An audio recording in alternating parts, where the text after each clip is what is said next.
Welcome to the Board Game Snobs podcast. Critically harsh reviews with a touch of class.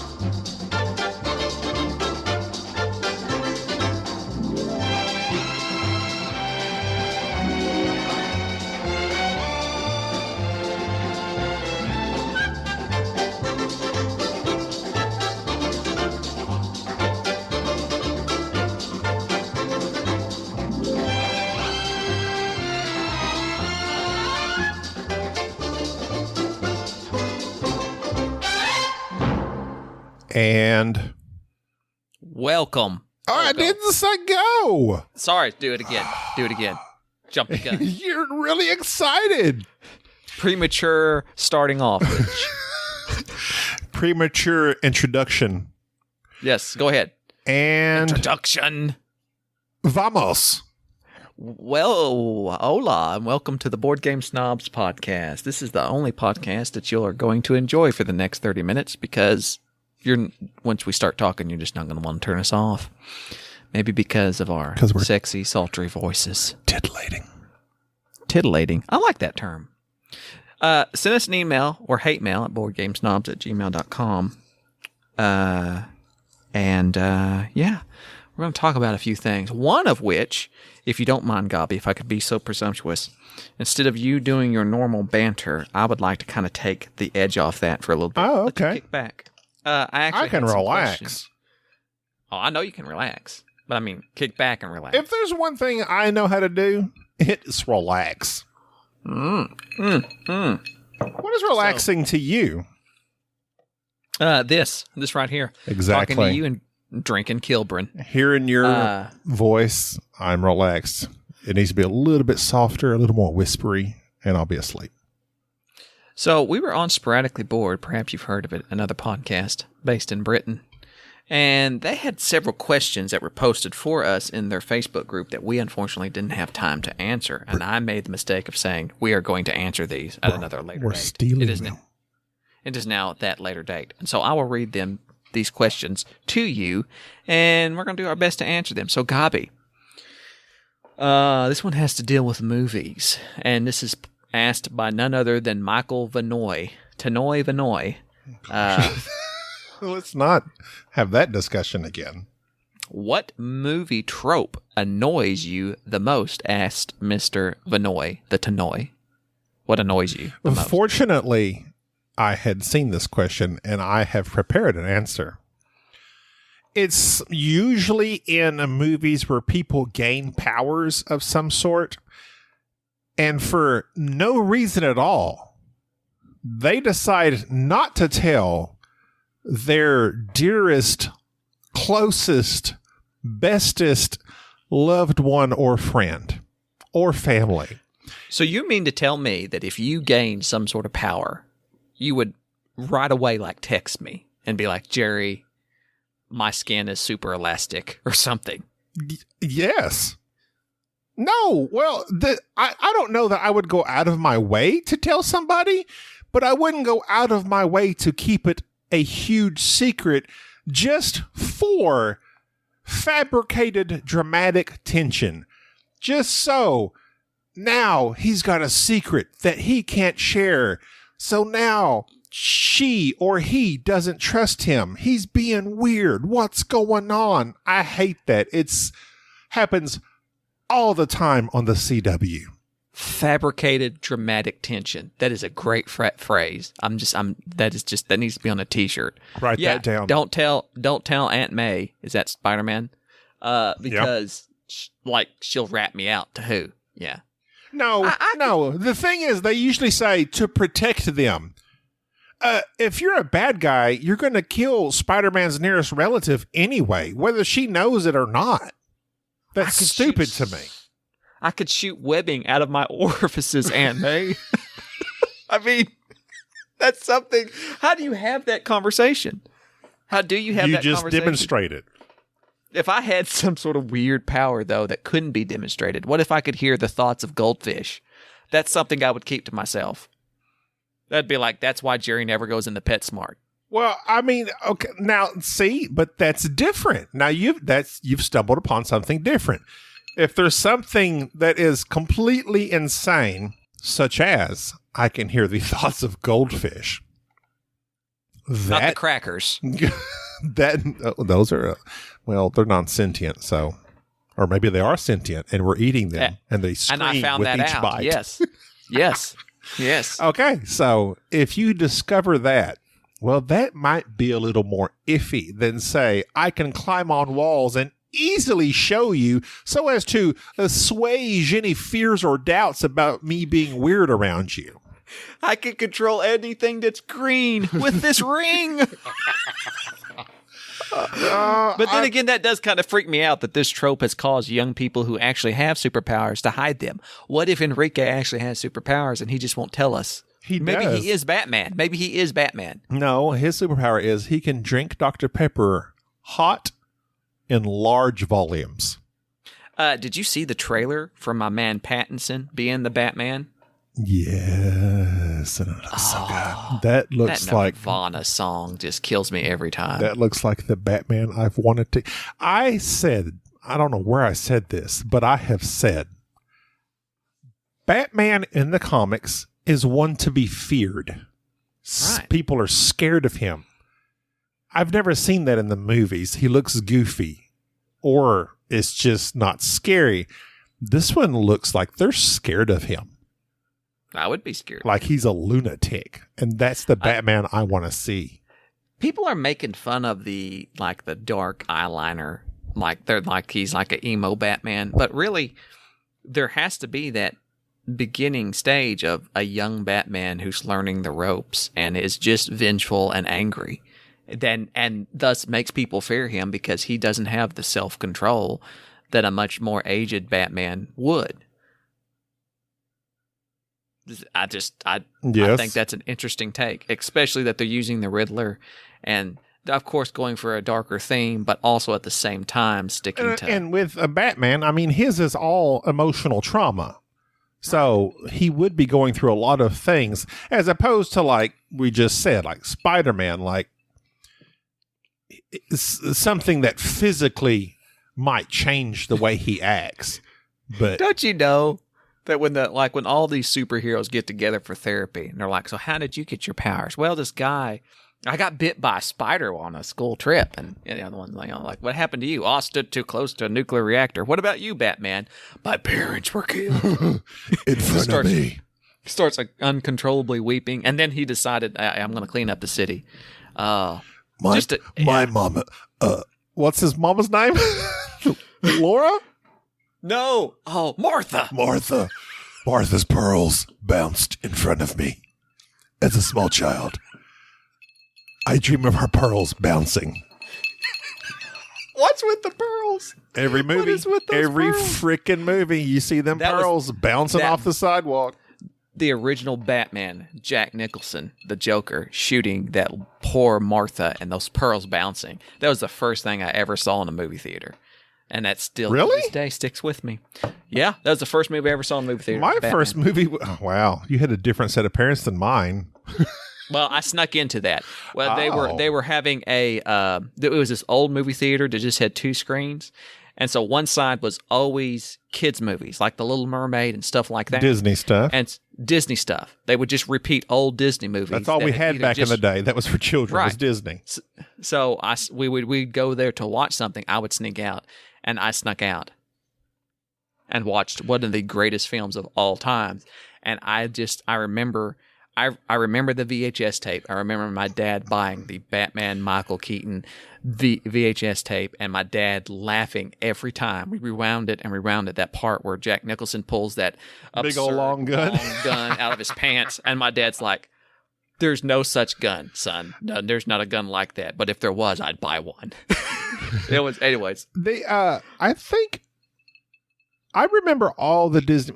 Idabel, Oklahoma had a cinema much like that, like 2 screens. And all I remember is mostly Disney movies. I believe I remember Peter Pan or it was just a movie cartoon back then, Song of the South. I think they had re-released it. I was a kid. I was like, oh, the rabbit and the singing, there's a bird on my shoulder. It's a small world come from that movie? There's a lot of stuff. And just think how times have changed. I know. It was nothing back then, 1980, and that was the re-release. Yeah. But now you cannot find that movie.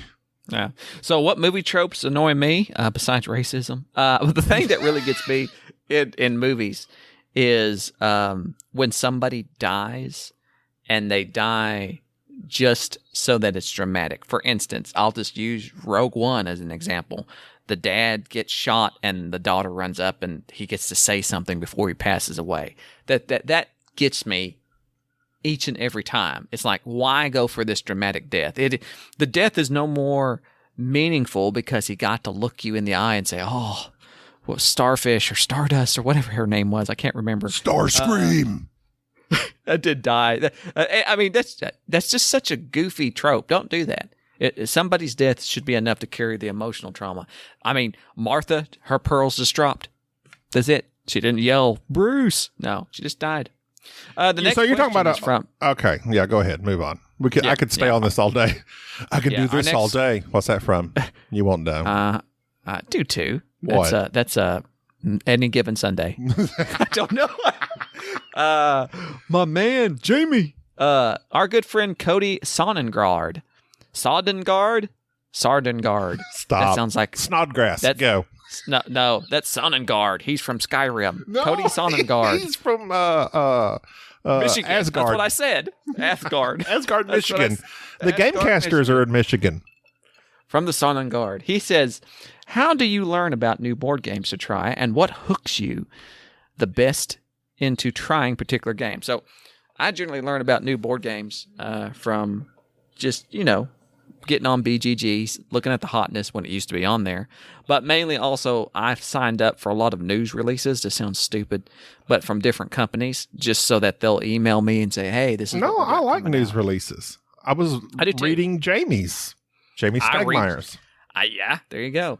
And now, as particularly what hooks me into trying particular games, at times I'll go down to Madness, which is the store down in Dallas, the big board game shop, about every 6 months, and I just amble around and see games that I haven't heard about and do a little bit of research on them. I'll take a picture of them, write the name down, and just go, okay, I'll look into that.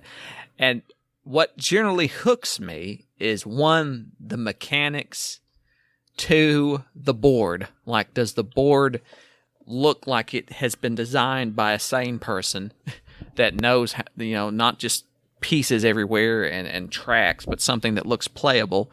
And really, I'll watch a playthrough, and after the first few rounds, that generally gives me a good idea of what I got going on. So that's how I do it. And then Gabi just listens to me. Pretty much. I used to listen to many, many podcasts, and if they ranted and raved about a game, I would go check it out on Cool Stuff and then just buy it, without any sort of looking into. Then I started watching Watch It Playeds and playthroughs and Paul Grogan and there's all sorts of people that do playthroughs now. John Gets Games. Love John Gets Games. And even those have not led me astray. It's not their fault they led me astray, but just watching them play it, I was like, the one I go to is Tapestry. I watch it played. I'm like, that looks really like something I would like. I did not like that game. So even though Watch It Played. So now I pretty much just rely on Jerry. Jerry has access to the internet more often than I do now. So I'm like, what's going on? What looks good? Richard Simpson asks, what's Jerry's opinion on social media? Richard knows my opinion about social media. You love it. I dislike Twitter with a passion, and Reddit is slowly getting up there. Let's see. What's another one? But you say so many things on them. Oh, I wanted to go back to Jamie's newsletter real quick. The only reason, of course, there's an expansion for a Tapestry coming out, but down his list, I do like his little calendar thing. Oh yeah, he does a good job at his releases. That he'll have okay, this expansion is it's coming out. Then this game has got this code name for it. Games that are coming out. But I saw in design stage Viticulture expansion coming out. Does viticulture need an expansion? That got me excited. I would say for me personally at this point, yes. Because as I have mentioned, viticulture I love that game, but I've kind of played it. I need something to refresh it for me. And I not jokingly, I tweeted Stonemeyer, whatever, one time and said, they need to redo viticulture, give it the Napa Valley, like so many games come out with different versions of pretty much the same game. They could do a viticulture with Napa Valley, but with some various different mechanics. And he's like, yeah, I made Tuscany. It was kind of a snarky retort, if you ask me. I was like, oh. That guy. I hate that guy. And I was like, oh, okay, well, I have Tuscany, and yeah, it's good, but I was thinking about a revamped board, or, just, I'm ready for a new version of viticulture, a redux. Yeah, viticulture, Olive Garden. There you go. Jordan Cruz. I can't say that name right. I mispronounce everybody's name, so I'll just mispronounce yours. Jordan Tom Cruise. I'll do what Dan does. Oh, please do. Please. Join my Patreon. Would you keep a game in your collection solely for its beauty, even if you never plan to play it? Absolutely not. No. I don't have games to look at. I would not. John Carl Brown. I like that name. I like people who have middle names. My middle name is Dale. Jerry Dale. John Carl Brown. J.C. Brown. That's a strong name. I need to know the ancestral Except homeland. Usually 3 named people are serial killers. John Wayne Gacy. No, or they're presidential assassins. I need to know the ancestral homelands of all the podcast participants because North American, and that's how we do it. Well, I'm from Oklahoma, but I'm 75% Irish, Scottish, Brazilian, and also a Texan. Or Chilean, get it right. Yeah, that's what I said. You're hairless Chilean. And Enrique is Hispanic, but he's also an Oklahoman. Let's see. Oh, Mike Looney, did you try the Bagsmore cereal? Yeah, if you had listened to the previous podcast, you'll know I was munching on those things, and they gave me the diabetes. So thank you. I'm on Lantus now. R.I.P. Wilford Brimley, that is. Wilford Brimley. Let's see. He recently passed away. Did he? Yes. The oatmeal guy? I love the oatmeal. Diabetes recently passed away. Didn't know. Not the disease, but the guy that made the disease prominent. I don't think he made the disease prominent. August 1st, 2020, he passed away. That's terrible. That is absolutely terrible. Paul Catley. I remember Wilford Brimley was in some TV show or series, and it scarred me as a young man. If anyone listening has any idea what I'm talking about, he was a cop, I believe. He's always a cop or sheriff or something. It was a TV. Back in the day, they had miniseries. For some reason, in my child brain, I think it was a miniseries. He's walking somewhere. Someone throws a pick, not throws it, but they swing a pickaxe at him and drives it right into his chest and kills dear Wilford Brimley in whatever TV. I remember that vision in my brain. He gets a pickaxe in his chest. If you know what I'm talking about, email us. Because I don't know what that was from. Just like I remember the first werewolf movie I seen that I could not sleep at night. I could not sleep after I seen this movie. They're following these railroad tracks. They're like these railroad people, and they're like, see these footprints. Oh, lo and behold, it's a werewolf. A swing, off goes this guy's head. The head just spins through the air, hits the ground, rolls. It's some werewolf movie. No idea what it was called. Scarred me. I could not sleep at night, scared to death of werewolves. But Wilford Brimley and the pickaxe also, huh? That all sounds. I'm going to have to interject there. That all sounds creepy. I stepped out for a moment. And you were gone? I was gone. Wilford Brimley. I had to answer the door. Wilford Brimley and diabetes. I don't know where you're at, so we're moving along. Paul Catley asked, have you breached lockdown rules to play a board game? We didn't breach the rules, but there was a small let up. Was it back in June where we did get together briefly. We played one. The last time we got together was when we were like one time. So, yeah, well, it's like when they opened up Texas and Oklahoma, and we're like, yeah, let's play a game. And then, like, everything blew back up. So we're like, maybe it's best we don't. Marcus Brisman, the snobs often talk about drinking alcoholic beverages. I'm curious about gaming. Do you also drink when gaming? Oh, we already answered that. We answered that one. Yeah. What's your views on asymmetry? Well, that's lopsided. That's what I think. Let's see. Oh, this was one that we didn't get to answer by Kellen A. Laker. Now, Kellen A. Laker, he's not A. Laker. That's his middle name, A. Laker. Now, Kellen is the guy off the boat board game barrage, right? Barrage. He's the tank. The he red said, since tank, you don't usually talk about board games, has it occurred that you actually, the closest board game media to celebrity personalities like Paris Hilton and Kim Kardashian? I wish.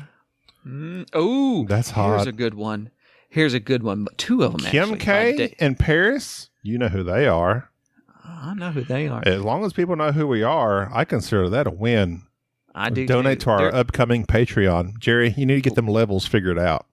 I'm working on it. I'm working on the Patreon because everybody has throwaway money now. David Watkins. And while you're throwing it away, throw it this away.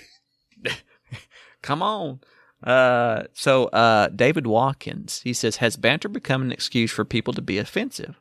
And how do you stay the right side of the line? That's a good question, David. And I like that he kind of implies that we do the right thing and stay on that right side of the line. I would say at times we accidentally cross it over. Banter is not, I think you do have to be careful about not offending people. I don't think you need to overly worry about it because, quite frankly, if you offend somebody, they'll stop listening to you, and we don't want that. We just try to avoid doing that. I don't think we've offended. Well, I'm sure we've offended somebody. Well, there's some things that are okay. Banter. Go ahead and means different things in different places. I think. Like I think they had a whole discussion in the Sporadically Bored Facebook or somewhere. There was a discussion on banter, like that means something different in Europe. Here, it just means chit chat, small talk. What you been up to? How's it going? Da da da da da. So here, that's we just talk about foolishness. But as far as whether or not banter can be offensive, I'm sure it can be. I've never listened to a board game that has a podcast that has offended me. Usually they're very by the numbers, very straight and narrow. I tell you what, those game casters, they're really offensive. They may ride the line, but that's also the thing I was thinking about is if you do listen to a podcast on a regular basis and you're a regular listener, like I said about Sporadically Bored when we were on there in their Facebook group, that's like the curated group. This is a group of people that like what Sporadically Bored does, just as the Board Game Snobs listeners, Facebook group, Instagram followers like what we do. So usually kind of anything you say and do among that group, it's cool. At the same time, me and Jerry kind of know what is clearly offensive. So I would never say, I try to never say anything clearly offensive. I mean, unless it's by accident and maybe it's something that, politically correct has changed and I'm not aware, but there's some things that, I mean, just the everyday conscience of a person should know, hey, I shouldn't say this terrible thing. You're talking a lot of talk for somebody on the last podcast offended Catholics and the Dutch. So I'm gonna go ahead. I was just reading facts. Oh, okay. From Ranker. Don't care about your feelings. From Ranker. Go ahead. Yeah, from Ranker. Ranker.com. Go ahead. Oh, he also asked, how do we avoid proper board game snobbery in the hobby? Now, I think that comes from being somebody. When I think of snobbery, I think of somebody feeling like they're too good to play a certain board game, and I don't feel that way. I think that, well, now there's certain games I've played that I don't like, but I have to play them to know that I don't like them, such as, Marchikoro. But I've played some stupid games that I really enjoyed. Happy Salmon. Me and Bubba get together all the time, play Happy Salmon. Not just two of us. You do? Weird. Yeah. No, I'm not offended. Since not lockdown. We don't come over in masks and have a group of people running around. You're not slapping hands? No slap hands. It's more like distant salmon. That's what you go. Don't Socially touch each other. distant salmon. Socially distant salmon. But I mean, yeah, you just don't want to act like No spawning for you. right, and you don't want to gatekeep. You don't want to keep people out of the hobby. That's why we joined the Gateway Network. Is that what that network's called? Is it the Gateway Network? I don't know. I think it's the Gateway Network. The Gatekeepers Network. The Gatekeepers Network. None shall pass. None shall pass. This hobby has too many neckbeards as it is. What? About your business. What is your favorite color? We don't need any more blues. Oh, yes. Let's see. Bum, bum, bum, bum, bum. Alex Tefano asks. Paisano Tefano. He was on The Sopranos. What's your least favorite country you've never been to? Well, Dutchland. Boston. Country. Oh. Least favorite country that I've never been to. I don't think, strangely enough, that I would enjoy, okay, I've been to Mexico, but I've never been to South America. But it's so hot down there. How dare you? The land of my people? I don't think I could handle the land of your people. The Andes are snow-capped. I know, but then that show Alive where those soccer players had to eat each other, and then they sang Ave Maria. I don't want that to happen. Well, that's a... I don't know if that's exactly how it happened, but sure. Speaking of facts... Gross. Yes, that's what happened. That soccer team or the rugby team, they crashed in the plane. I think it was actually a rugby team. Ethan Hawke had to eat some people, and they walked out of there. Ethan Hawke was in that? No. I don't know. Who was in it? I can't remember. There was something Spano. There was an actor that was in it that my mother loved. I'm looking it up right now. Keep talking. We're talking about the same thing. We're talking about a movie and actually, I don't even know that I don't know if they were in Chile. They were in one of those countries, Chile, Peru, and they crashed. There it is. Are you ready? Okay, go. So, it was Ethan Hawke. Ethan Hawke was in it. Thank you very much. Is there something Spano? Vincent Spano. Vincent Spano. My mother loved that guy. Let me look at Vincent Spano. He's a handsome man. He's 57. He's from Brooklyn. And let's read about him. What did he play in? He was in The Black Stallion Return, Baby It's You. Black Stallion Returns is probably, that's 1983. That's around peak Gabi informative years. Yeah. And Mom was like, I love Vincent Spano. I swear I've never heard of this man. How when you said Spano, I completely blanked on him. But I will say this. He is in a very much a ripoff, a docudrama television show called Afterburn. It has the same font as Maverick, as Top Gun. In this fact-based film, one of the finest pilots employed by the U.S. Air Force is enlisted to perform test flights of the new model F-16 plane. When Ted dies after the plane goes down, the military official report claims that the cause was human error. But Ted's spouse, played by Lauren Dern, refuses to believe this, and so investigates as Janet digs deeper into the case. When are we going to get the 20-plus years late sequel of Iron Eagle? That's my question. I want to know. I'm desperate for Iron Eagle. But Alive was a 1993. He smashes the button on that of iPhone of his, and now see, he didn't fly an F-15 Tomcat. No, he flew a cooler jet, in my opinion. What'd he fly? I don't know, but the wings didn't do what the F-15 did. He flew an Iron Eagle, obviously. I don't know. I don't think. Did you watch Iron Eagle with the Louis Gossett Jr.? Yeah, I just can't remember what it. I barely. Yeah. And then he dies, and then he hits the play button on his Walkman and defeats the Russians. Amazing. Better than Top Gun. What did he fly? I'm trying to look it up. No, we don't have time. Just go. We're 30 minutes in and I've touched our main topic. I've got to go to bed. Sorry. So that's just answering all the questions from the sporadically bored. That's how much we care. I should be in bed right now. I should be in bed, but we're recording for you. For you, because we love you.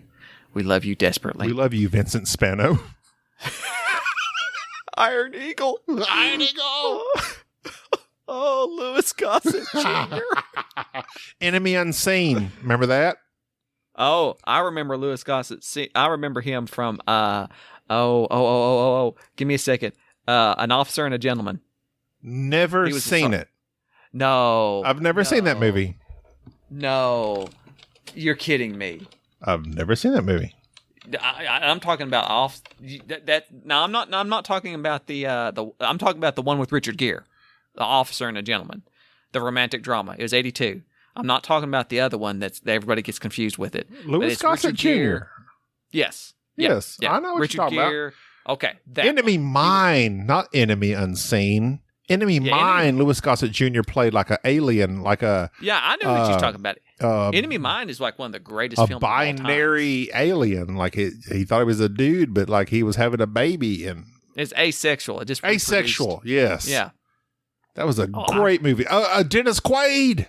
Yes, Dennis Quaid. That was a good movie. Excellent I need to show Sade that one. Yeah, I want to watch that so bad. Excellent performance, Mr. Louis Gossett Jr. on playing an asexual terrestrian. Having a baby. Extraterrestrian. Thank you. Excellent job. Very moving. Very moving. We must move on now. Speaking of moving, we need to move on. Aliens, speaking of aliens and being trapped on planets, I want to talk about a game. This is all you, baby. I'm going to sit back and listen. You just go ahead and sit back and listen, because I want to tell you a tale, Gobby. Okay. Of a good friend. 5-0 goes west. Who? No. Nothing. Go on. No. On a good friend named Kyle Miller. Kyle Miller essentially sent us some games. I say us. He actually sent them to me. But nonetheless, what's mine is yours. No, he didn't send them to you. He sent them to the board game Snobs. I gave him your address. I replied and gave him your address. And then he said, "Can he get you something too?" And I said, "Yes." And you have not given it to me. All he said is he sent me an email afterwards and said, "Glad it reached you," meaning me. "Hope you guys enjoy it. Stay safe and God bless." Thank you, Kyle Miller. I appreciate you. He sent me or us On Mars. So On Mars is the Vital Lacerda game that was released in 2020. We were having this argument earlier. It's a 2020 release. So On Mars, the Vital Lacerda this is going to win. This is going to sweep the awards at our next Snobbies. Yes, heads up. The 2021 Snobbies are going to be lit. This is about building much like London, 1666. R.I.P. This is the game of building the first Martian colony. It's semi-cooperative, kind of, sort of, and it has a lot of mechanics. It's a beautiful game. Peter O'Toole did the art. Ian O'Toole. Lawrence of Arabia? I was thinking more of Zulu Dawn. This is some really old art. Those blue eyes, they get me every time. Every time. Those eyes. Peter O'Toole. That's the sign you're listening to an old man's podcast. I wonder, Ian O'Toole did the artwork. Is he related to Peter? Oh, that's good stuff. Vital Lacerda. So if you, most people in the board gaming community know Vital Lacerda. Designs are very complicated. As a matter of fact, it's been said that On Mars is his heaviest game. It has a weight of 4.6 on BGG. I'll say this. I was very excited to lay the game out and to look at the artwork. It's beautiful. The rule book, as soon as I opened it, I knew this is going to be a problem. I was not going to read this rule book and understand exactly what needed to happen. Paul Grogan, though, who also wrote the rule book, does a nice 45-minute playthrough on gaming rules. I watched that 45 minutes, and 45 minutes later, I knew how to play the game. I was very pleased with the video as a whole. I then went back through the rulebook, glancing through it, and picked out little parts that I wanted to make sure I understood. And then after setting up the game, which is difficult to set up a little bit, I was ready to go. It has a solo to it, which I'll talk about here in a moment. But as with most games that I play, the first time I play them, I always set them up 2-player, and I just play 2 separate players, just trying to kind of get the feel for the strategy. Now, one of our listeners, I believe, had mentioned to me once before and had made a request, actually, that I was going to talk to Gabi about while he's up going to the bathroom. I cannot seem to find the email. What in the world? I'm terrible at this. Let's see. Oh, I found it. Here's the email I was looking for. It's from a Nathan Tompkins. Mr. Tompkins writes, "Hey, Snobs, I've written once before. Absolutely love the show. Dad jokes and puns and so forth. Just one thought, though. When you do game reviews, could you please do a lot more coverage on the component's quality so I'll know whether to buy the game or not? About 10 minutes after cardboard thickness, whether the cards will be nicked, whether wooden cubes would have to be replaced by custom models, and whether components properly fit in the insert should be part of the review." So basically, Mr. Tompkins has requested that we talk more about board game quality of the components. Which is Did you tell him you're not the boss of me? Well, no, but actually I think this is a good point. Oh, for 2 reasons. One, I don't necessarily focus a lot on components when I'm thinking of a review. I just talk about what the game looks like. I will say this. On Mars is a beautiful, beautiful game, and the components are top-notch. Pretty much any Eagle Griffin game that you're going to buy that's designed by Mr. Lacerda and his friend Mr. O'Toole are going to be of excellent quality, and this one is very nice. So in On Mars, not to bore anybody with how you play this game, because I will not do a good job about it. I just want to talk about how it feels.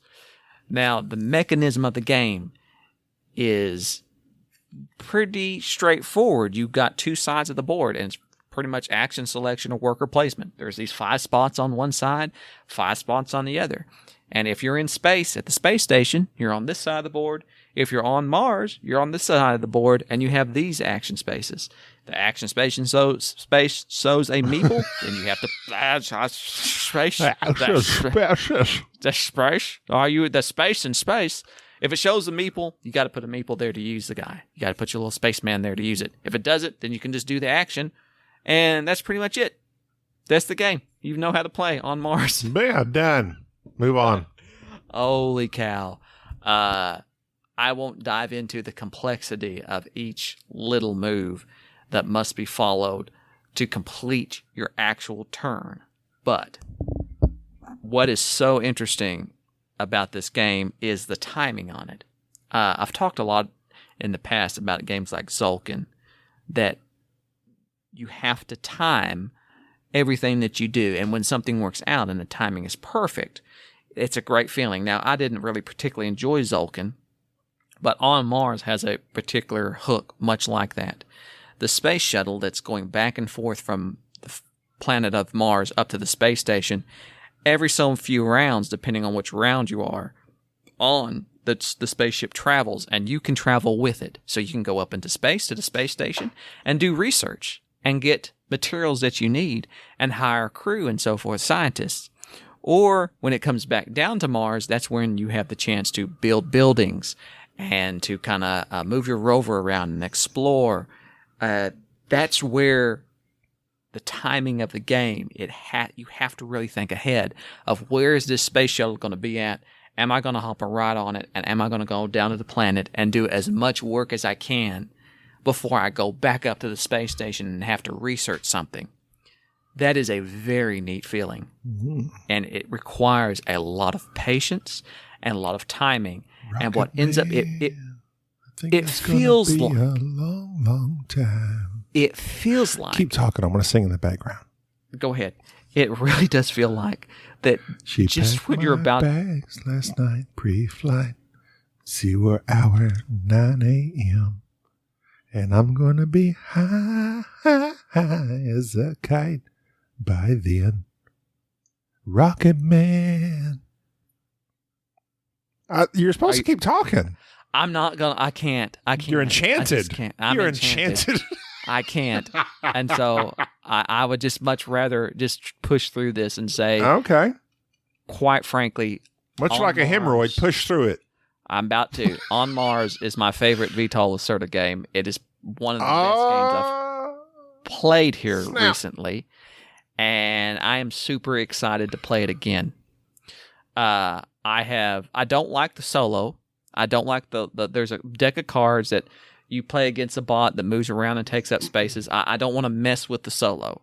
I have played it multiple times on either TTS or just sitting it up 2-player and just going back and forth and trying to learn the strategy. It's amazing. It works. Wow. In such a way that I've not seen a board game work before. Wow. So as far as board game designers and clearly just to create a board game to me requires a level of genius. I mean, you have things, mechanisms interacting with each other that I could not possibly myself comprehend. Where do you rank, I would say this game specifically, but as well as the rest of his games, because even though you may not like them, like the Gallerist had mechanisms that interacted with each other in a very nice way. How would you rank Vital Lacerda's design level against other? I don't really know.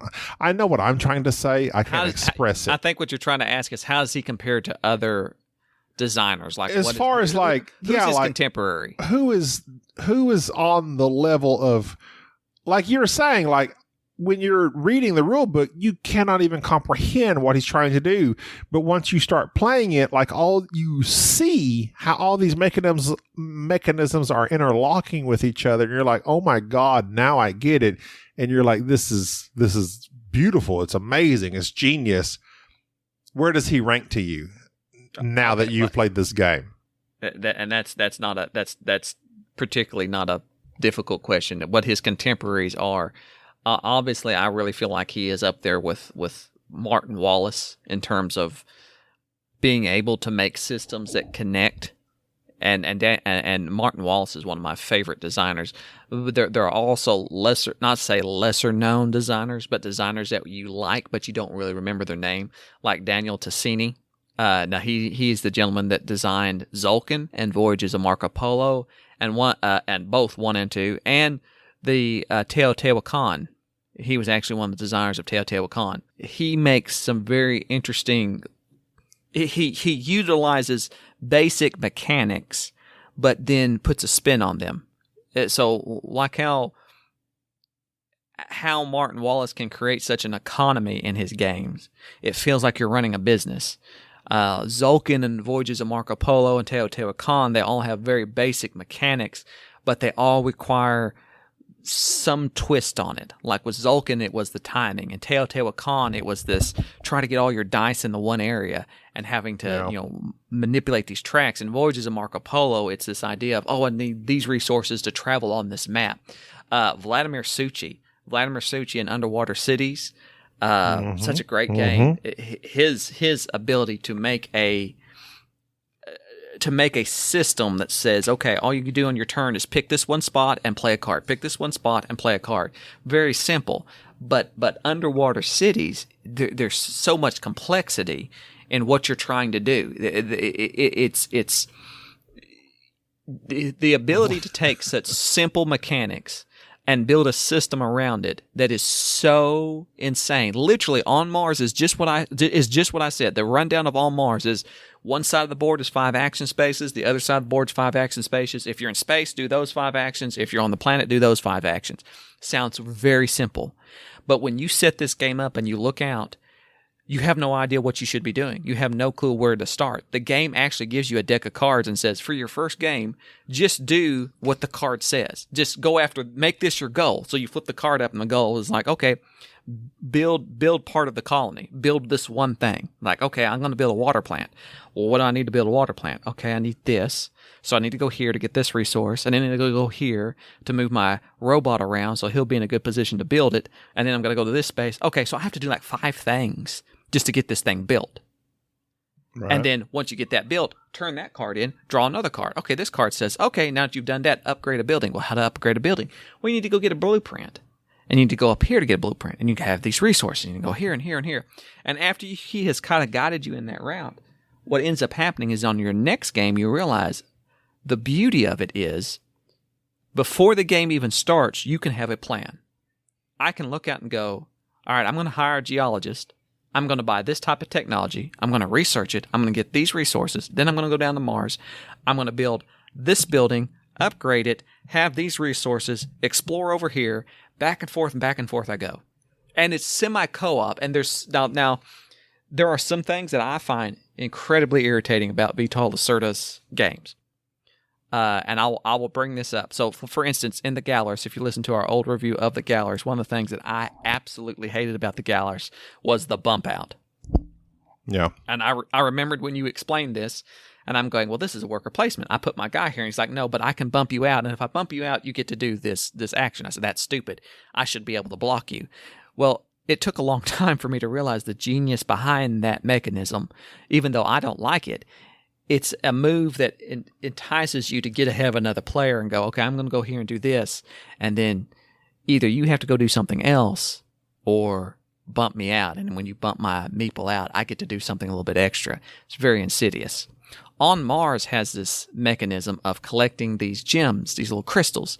And every little thing you could do, there's some of these little actions that incentivize you to go get a crystal, to go over here, to get this crystal, to harvest it and to put it on your player mat, your big, double, thick, nice cardboard player mat. And then when you have so many crystals, you can turn them in and do whatever actions that's on your player board. Your starting actions on your player board aren't that great. But as you get bigger, as you bring in more spaceships, as you start having more people come to your colony, you reveal more powerful moves on your player board, and all of a sudden, these crystals become very important, and they can break the game. You can use these crystals to do some uber powerful extra moves on your turn. And so now these crystals become a thing that was barely holding your interest at the earlier part of the game to now they become integral to your strategy. And it's just just the whole thing is just smart. But there's this irritating thing that he does where you have this big board looking at you, and then over here you have another little board that has all these scientists on here that you could buy, and over here you have this other little board that has all these upgraded buildings that you got to buy, and has all these icons on it, and there's just stuff everywhere. Like, everything captures your attention. Like, you don't know what you need to be looking at. And then, to top it all off, you have to pay attention to the other players, because they have technology that when they purchase and it goes on their board, that technology can help you. You could utilize other players' technology. You have to. It's part of the strategy. So if you buy water plant technology and these water filtration system technologies that you have, if you have it up to level 3, that means I could build a level 3 water plant. So it's like, okay, I want to build a water station. I'll look around. I have to look at your player board and see where you're at with that technology, because you are the guy who's researching it. And when I use your technology, you gain a benefit. That's very irritating to have to watch another player's board. But at the same time, that's such an interesting mechanic, because someone like Enrique, someone who's particularly sneaky, can look out, see what you're about to do, and go purchase technology and be the only player in the game that has it. And anytime somebody builds that thing, they benefit from it. That's very interesting. It's a pain in the butt to keep track of. It's a pain in the butt to understand, but it's inventive.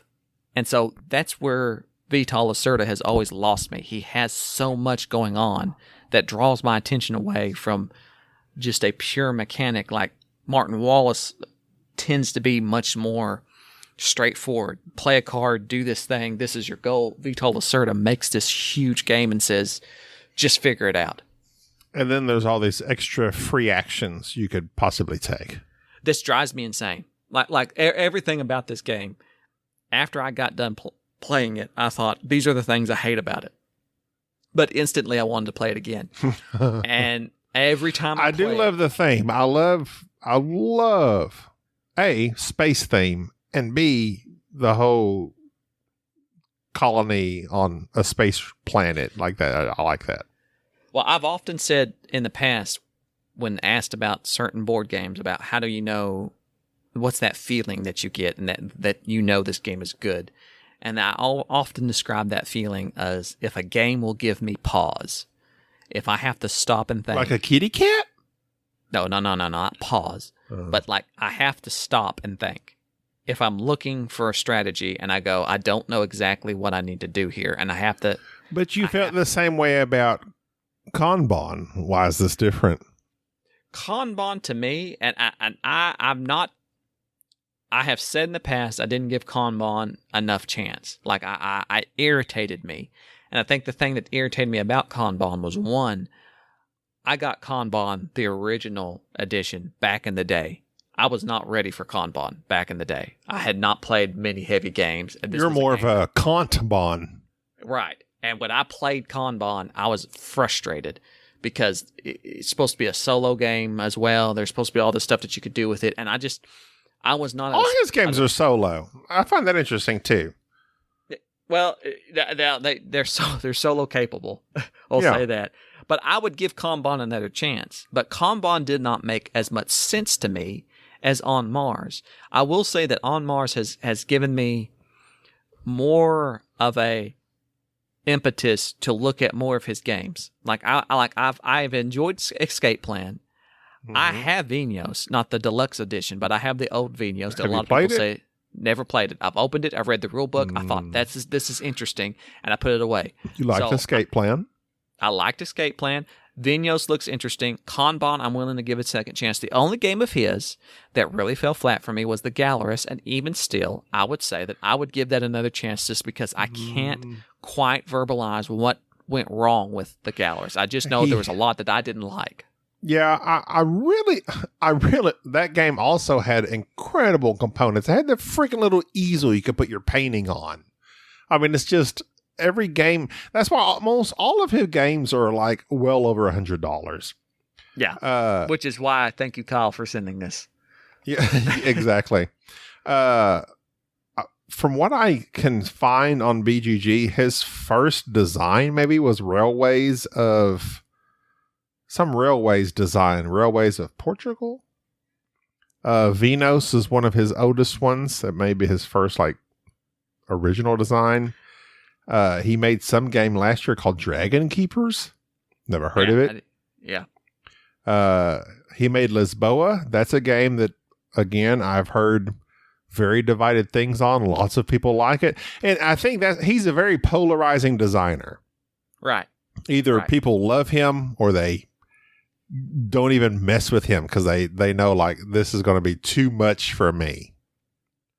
And me and you have kind of veered away from that style. That's why I'm intrigued with this game because, yes, while those games, if you can bear through the bear of a rule book, finally figure all the crap out that it's doing, yes, it's enjoyable, but in the end, is it worth the time and effort to learn the game, set up the game, take down the game, when you could play something like Barony? I will say this. This game gave me the same feel as Robinson Crusoe. Like when I finally when I finally learned Robinson Crusoe. I'm out. You're not paying attention to what I'm saying. I know what you're saying. When I learned Robinson Crusoe, it went deep into my brain, and it's like I know that game was complicated, but it was there. I always knew how to play it from then on, and I loved it because it just spoke to me. And for some reason, On Mars did that. It's been a long time since I played a heavy game that when I finally got through it, I was like, okay, this is... You don't have to go the rule book too much after that. No, like I went through the game and was just like, I looked it up to set it up to make sure I did it right, started playing it. First game, okay, looked up some rules. Okay, I did that wrong. Oh, I got to remember this. Okay, remember to pay attention to this thing. Second game, went through, read through the rule book again, walked myself through it, and then it's like, I'm ready to go. Yeah. It was just a very engaging game. And I wouldn't suggest it to everybody. It's a 4.6. It's a heavy game. I don't want to direct somebody to it because if you're not into playing heavy games, you'll be much like myself when I played Kanban back in the day and was super frustrated. And really, I think that kind of took the wind out of me for a little bit for playing heavy games. Anyways, that's my thought. I'm looking forward to playing it again and actually giving it a proper review. But right now, it's pretty interesting. I look forward to playing it. His earliest design, as far as I can see on BGG, and it's not even rated because it has expansion. Age of Steam expansion Portugal. That's what it is. He also did a Railways of Portugal, but that was 2019. But I think his first maybe big design was Venus. Probably. No, CO2. CO2 was come along right CO2 after that. says 2012. Yeah. Venus is 2010. CO2 is 2012. Okay. Yeah, I remember Venus coming out, and I remember CO2 coming out. And On Mars is 2020. Yeah. Escape Plan's 2019. So it will sweep the Snobbies next year because we haven't played anything else this year. It's the only game we played. It'll be like Sonic the Hedgehog. It was the only. What did you watch last year? Sonic the Hedgehog. It's going to sweep the Tenet. Oscars. Oh, Bad Boys. Don't forget Bad Boys came out like early February. Oh, yeah. Oscar was nominated. Will Smith, Anyways, Best Actor. Next week is the Snobbies. Everybody pay attention for that and send in your recommendations. You better hurry because we're going to record that and then it's over. You better hurry. And I will discuss Marvel Champions. Not during the Snobbies. Fine. The Snobbies are the Snobbies. Nobody cares about Marvel Champions. Okay. Then I will cut all this out. Okay. All right, bye. Bye. Thank you for listening to the Board Game Snobs. Stay classy.